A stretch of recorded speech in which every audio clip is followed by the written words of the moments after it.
Coach, question na regarding IF. Kasi yung iba, naka-fasting na, pero bakit hindi pa din sila pumapayat? Ano kaya yung reason, Coach?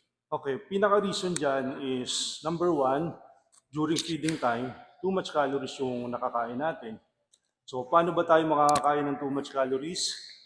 It's because ang pagkain natin, focus natin or majority ng food natin galing sa simple carbs or processed food.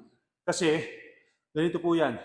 Pagka sa feeding time, ang focus nyo sa pagkain is whole foods like vegetable and fiber, mataas chance na hindi kayo lalagpas dun sa calories na kailangan nyo sa isang araw.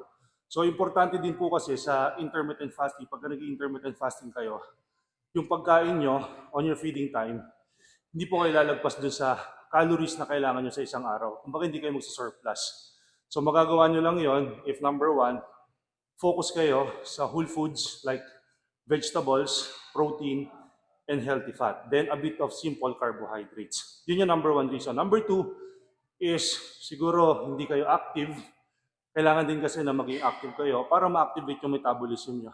Okay, habang naka-fasting kayo, nag-walking kayo, nag-exercise kayo ng konti, gumagalaw kayo, para meron din kayong extra burn na tinatawag. Okay, yun yung pangalawa. Or pangatlo na naiisip ko is yung lifestyle. Pwedeng stressful yung buhay nyo sa work or sa kamag-anak or kahit ano, nai-stress kayo.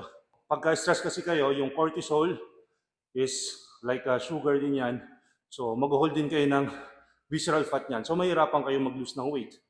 Isa pa is yung sleep, lack of sleep, baka kulang kayo sa tulog. So kailangan din maayos din yung tulog nyo para maging effective yung intermittent fasting nyo.